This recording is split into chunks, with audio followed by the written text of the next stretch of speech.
In the year 1910, a Danish explorer named Ejnar Mikkelsen was desperately trying to finish the last leg of his journey. Every step had sent pain through his body as he battled frostbite and hypothermia.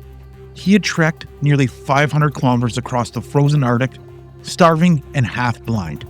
Over the very next hill was the Salvation, his icebound ship, the Alabama, and the camp that he had left only weeks before. As he pushed himself forward over the last hill and crested the ridge, he was met with disbelief as he looked at the empty coastline and realized that his ship was gone. The men that he had sailed there with had left him and his crewmate Iversen completely and utterly alone in the middle of the Arctic.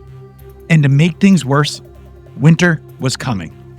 These two men would be in a battle for survival that would test their limits in ways that I can't even imagine.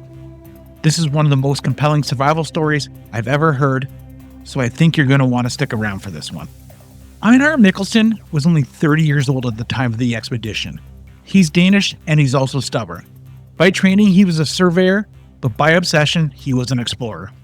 And in 1909, he organized an expedition that most men considered a death sentence. His plan was to sail to northeast Greenland and recover the journals from a past Danish expedition, where a team had vanished only 2 years earlier while trying to chart the last unmapped section of Greenland's coast. And for them, the stakes were enormous, because at the time, there was an American explorer named Robert Peary who claimed Greenland was split by a hidden waterway, the Peary Channel. And if true, it would sever the northern tip from the mainland and weaken Denmark's territorial claim. But if Mikkelsen could find those lost records, he believed they would prove what he already suspected. The Peary Channel didn't exist, and Greenland was one landmass. The ship Mikkelsen would take was a 45-ton wooden schooner called the Alabama. It was small, slow, but it was outfitted with a 15-horsepower auxiliary engine, which would help keep the cabin warm and make things a little easier on the crew. Most of the crew was actually volunteers, and with them, they brought dogs, sledges, survey gear, rifles, and some basic rations like hardtack and dried meat. But with them, there was no backup ship, they had no long-range radio, and they had made no resupply or rescue plans in advance. They were truly going to be on their own. And their goal was simple. They wanted to reach a place called Sane Island, establish a winter base, and in the spring, they would lead a sled journey north to find the cairns where they believed the lost men would have hidden their journals. Now, in that time, it was common for explorers to use cairns, which are essentially like rock mounds that they build, to leave their journals in along their expeditions just in case anything happens. So whatever information they were out there collecting wasn't lost and could still be used in the future. When the Alabama set sail in 1909, it made it to the coast of Greenland, but it would never escape. By late summer of 1909, the sea off the coast of Greenland had began to close around her, and pack ice crept up from the fjords, and it ended up freezing the ship in place just off the coast of Shannon Island.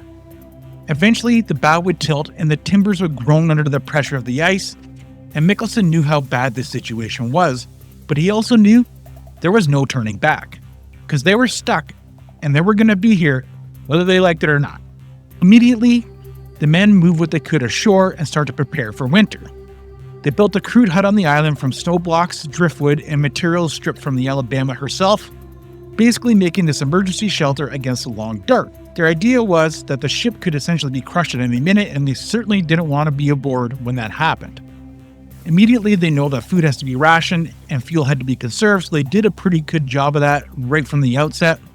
But with each shortening day, the temperatures dropping, the isolation growing deeper, it really started to take a toll on the crew. But these guys knew they were here for a purpose. They had to find the lost expedition, which at this point, obviously they were all presumed dead, but they really wanted to get their hands on these journals. Now, the Iversen expedition, which is the lost expedition, had been presumed dead for some time. But they knew that the last likely location where their records would be was about 400 kilometers north of the Denmark fjord. The crew of the Alabama spent the entire fall of 1909 and winter of 1910 icebound and at the makeshift camp. But by early spring, Mikkelsen realizes that the ice is not letting go of the ship, and this is when he decides that he has to make the first attempt to go and retrieve the journals. Now, on this first attempt, he goes with a small team, and unfortunately they're hampered by poor weather, and dogs that are becoming weak because of the rationing of food. And somehow, Mikkelsen is able to find one of the graves of the explorers from a guy named Jorgen Greenland. He searched around desperately, but he's unable to find any of the journals, and they have to return to the Alabama empty-handed. But when he gets back to camp, morale had started to thin, and said that one of the officers actually suffered a serious injury, and some of the men were seeming withdrawn and irritable. And for the Alabama itself, it was still creaking and groaning under the pressure of the ice, and Mikkelsen really started to question whether or not the ship would even survive long enough for the ice to melt. For the time being, Mikkelsen did know that the supplies were dwindling, and the mission was slipping through his fingers. And at this point, he doesn't want to risk waiting another year to go and search for the journals. It's unlikely that the ship is going anywhere, he figures, so he wants to head back out there. And he makes a decision this time to travel lighter and only take one other person with them, and it was Iver Iversen. Now, he wasn't a polar explorer by any means. He was a mechanic that was recruited late into the expedition, but he was reliable and calm under pressure, and this guy could fix just about anything, so for Mikkelsen, it made a lot of sense to bring him. The crew of the Alabama would wait behind for these guys to return, so Mikkelsen was only able to bring a few rations, 2 sledges, a small tent, 1 rifle, and some limited provisions, and with all that stuff packed, they started heading north. But Mikkelsen knew the risk of this trip, and he knew that it was possible he may never make it back. They ended up leaving in March of 1910, hauling their sledges over the shattered sea ice as wind tore through their furs, and the snow blew hard enough that it actually stung their eyes almost like it was sand. Their eyelashes would freeze together, and the moisture formed icicles in their beard. Iversen was the one to drive the dogs forward while Mikkelsen navigated. There's said to be that the weather was so crappy that usually they never saw the sun, and on other days, it would peek through, and it shone so bright that it actually caused snow blindness, and Mikkelsen would actually go on to write that the snow blinded me completely. I couldn't even see Iversen walking ahead. Now, for those of you that don't know, being out in the snow without eye protection can actually lead to retina damage from the sunlight reflecting off it. It's kind of like a welding burn, and it can really affect you if you're ever in a survival situation to the point where you literally go blind. But by the second week of heading north, unfortunately, they were running out of food, and because of this, they had to stop feeding the dogs, and the dogs would begin to falter. One would collapse in the snow and couldn't get up again, and this is when Mikkelsen makes the call that they have to start dispatching the dogs and using the meat to sustain themselves and the dogs that were still alive. But slowly, there just wasn't enough food, and the other dogs would start to die, either one by one from hunger and exhaustion, or from Mikkelsen having to dispatch them for them to have more food. But eventually, they're left with no dogs, and here they are, pulling the sledges themselves. They're gaunt, slow, and half-starved. And eventually, even the dogs meet, and they're stuck with boiling the bones for broth. They even had with them a few old seal hides, and they literally had to scrape the grease off them just to get a tiny bit of nourishment from the fat and oils in it.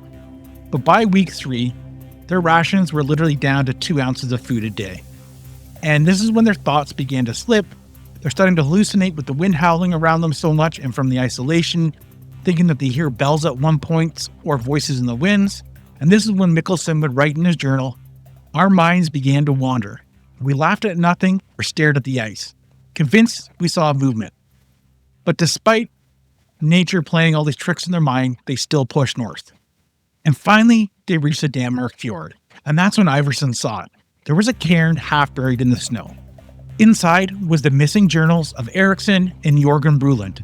They were wrapped in oilskin, the ink was faded, but it was still there. The pages were stiff with frost, but still intact. And immediately, as they peer through the journal, it dawns on them that Mikkelsen was right all along, and the Peary Channel never existed, and Greenland was one solid landmass. Mikkelsen held the papers in his gloved hands, blinking through his frozen glasses. Almost in disbelief, he finally had what he had came for. But now, he had to live long enough to actually bring this home. As soon as they're able to, the men turn back south and start hauling the sledges over the shattered ice. Early into the return trip, one morning as Mikkelsen is handling his rifle, he accidentally discharges it. There's a shot that cracks through the cold, and he hears Iversen scream. He'd been hit in the hand, and blood was starting to soak through his mitten. The round tore right through his palm, and Mikkelsen froze in horror. And out here, they have no painkillers, no real bandages, and all he could do was clean the wound with melted snow and pack it with burnt soot. He's able to wrap the wound when he's done with whatever scraps of cloth he could find, but it certainly wasn't likely to prevent infection. And now here they are, with Iversen severely injured, and they still had weeks to walk. But in reality, there was no other choice, because staying put meant starving and finding a fate just like Eriksson and Greenland. Now, at this point, the only way out was to move south. So Mikkelsen tucked the journals beneath his coat, and the two men didn't even speak. They just turned into the wind and kept moving. They had what they came for, and now their job was to survive long enough to bring it home. The return to Sane Island took nearly a month. They left Denmark Fjord in late April, with their sledges a little lighter, but their bodies were near collapse. The sun had begun to return. Daylight was lasting longer, but it just didn't seem to bring with it a lot of warmth. Only a lot of melted slush, which made walking even more difficult. And at this point, they're beat up, and Mikkelsen is limping forward on a twisted knee, and Iversen is literally coughing blood into the snow. Most nights, they didn't even bother setting up a tent because they were literally too weak, and by mid-May, as they're limping along, they finally recognized the ridge ahead. It was the final hill they had to cross before reaching their camp and their ship. But as they came over the hill, Mikkelsen begins to squint, desperate to find the familiar shape of the Alabama. And Iversen followed, dragging the last sledge behind him, but he's as confused as Mikkelsen when he crosses over the ridge. The sea below was empty. There was no ship, no smoke, and no sign of any movement. All they could see was the crude hut they left, and its beams lashed but barely holding together. The Alabama was just simply gone. They raced with what little strength they had to the hut. Once inside, all they found was a note nailed to a splintered post. While Mikkelsen and Iversen searched for the lost journals, it seems that the Alabama had remained icebound, and with no sign of the two men's return, the crew assumed that they were dead. And at this point, with their supplies running low, and with the ice conditions deteriorating day by day, the officer in charge made a fateful decision to dismantle the ship and build a makeshift boat, and all would sail south in search of rescue. They left the hut standing as a final gesture with a basic cache of emergency supplies: flowers, a little bit of dried meat, and a tiny bit of fuel. It was merely a gesture, and it certainly wasn't enough to equip them for what was ahead. Because they're out here now, without a radio, with no scheduled resupplies, with no one that probably knows they're even alive. So if rescue ever would come, it would be by pure luck. Now, Sane Island didn't offer a lot for survival. It was fairly barren, but it was located along the coast. What they were able to do was salvage some of the old shipwreck that was left behind and start rebuilding the hut. They were able to use planks lashed together with rope that they made from seal guts and use those to bolster up the shelter itself, and then taking seaweed and moss that was dried and stuffing between the beams to insulate the shelter and block the wind. They used sailcloth that they found along the beach to make bedding and even create curtains. Fortunately, with the rifle, they were able to hunt some seals and gather some food, but also to take the fat and render it down to burn in a stove they made for heat. It was said that the stove would fill the hut with a greasy and black smoke, but it didn't matter. It was enough to keep the frostbite at bay. And during times when hunting actually became impossible, they would adapt. And Iversen was able to craft traps using old springs and bent wire to trap foxes, and Mikkelsen was able to use bones from boiled sled dogs to carve into fishing hooks. When their last matches ran out, they learned to light the stove using a steel striker and flakes of flint pulled from the rocks outside. At one point, as the supplies were running low, they boiled some boots that they found into a bitter tea. They even learned how long a seal would last them, and it was calculated that for two men, if rationed properly, it was 7 days of heat and food. Once they got into this routine of keeping themselves sustained, they started to decide they wanted to make life more comfortable. I mean, they don't know how long they're going to be out here. And during this time, Iversen's hand, though it was shattered by the gunshot earlier in March, did begin to heal. But during this whole time, it never stopped the guy. And even when their last tools broke, he literally built a forge out of iron scraps, stones, and bellows stitched from seal hide. He fashioned a lathe out of driftwood and gears from a broken chronometer and pulleys. He was able at times to work with one hand while he machined replacement parts by firelight. And while Iversen was taking care of their tools, Mikkelsen would hunt and haul the gear that they needed to stay alive. He says that it kept him sane. Now, at one point, he actually carved a chessboard into the table, and he fashioned the pieces from bone and driftwood. He would write in his journal daily with a mix of soot and seal fat. He would use a nail to scratch into the paper that he would sharpen on stone. He organized their routines during the day like a naval schedule. They would wake, melt ice, check the traps, do a ration count, maintain the fire, and then write in their journals. And to celebrate Christmas, they even shaved, cleaned their clothes, and sang carols to fill the silence. And on Iversen's birthday, Mikkelsen took the time to figure out how to brew beer. They used yeast from spoiled flour and sugar and boiled it into a syrup and left it to ferment near the stove. It said that it tasted awful, but they drank it anyway because, hey, why not? Now, these guys' inventions weren't just clever. They literally made survival because they kept them mentally fit as well as physically fit. And what's amazing is, like, just in the story of Alexander Selkirk, which I covered on the channel, these guys didn't just survive out here. They thrived. And I can't believe what kind of person it takes to do that. But underneath it all, they understood that even though they may have invented all this cool stuff and kind of be living in their version of survival luxury, that one broken bone, one infection can end things for them in an instant. So really, their only plan was just a sheer refusal to die. And by the summer of 1912, these guys did feel aware because they were shadows of themselves. Even though they had, like I said, this little bit of luxury, they still were malnourished, gaunt, and weathered. At this point, their clothes are in tatters. Even though Iversen's wound had healed, his hand had become like a stiff claw. They're this far into survival where they kind of lost track of time and they stopped counting days, but they resolved themselves one way or the other to make it as long as they could. And then, on one gray July morning, they saw smoke on the horizon. It was a Norwegian sealing ship called Sjublomstan, and it was passing through what's called the Scoresby Sound.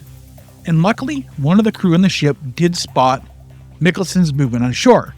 They saw the two figures emerge from the ruins of a hut, waving a tattered flag. Now, rescue for these guys didn't feel like a triumph. It felt like an end, because they were beat up, and these two men were immediately helped aboard, fed broth, and wrapped in blankets. There was no cheering, there was just silence. And they would soon learn of the fate of the Alabama's crew.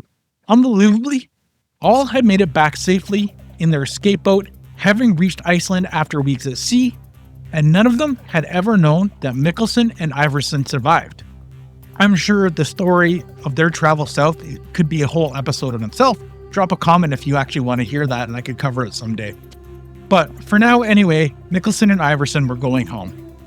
And they weren't going home empty-handed because clutched to his chest, Mikkelsen kept the journals from the previous expedition and all the information he had recorded as well. And he was finally ready to reveal the truth about Greenland that he had almost lost his life for. Now, when Mikkelsen and Iversen finally returned to Denmark, they were met with cheers and they were hailed as heroes. They also brought with them proof, the final journals of the Ericsson expedition, showing that beyond a doubt, Greenland was a single unbroken landmass, and the scientific world took notice. The records helped settle the Arctic geography and corrected maps across Europe, but Mikkelsen didn't bask in applause. He never publicly blamed the crew of the Alabama for leaving behind. Rather, he understood it as their need to survive as well. He lived until he was 90 years old, but during that time, he never called himself a hero. He just lived out his life in quiet solitude. And for Iversen, he actually kind of basically had the similar fate as Mikkelsen. He just lived out a quiet and chill life back. He actually lived until I think 1968. Still refused to die. Anyhow, these guys really did something that I admire. And I just want to say, what a story. And thanks for joining me on this journey. And I want to let you know I'll be back again next week with another story. See you then.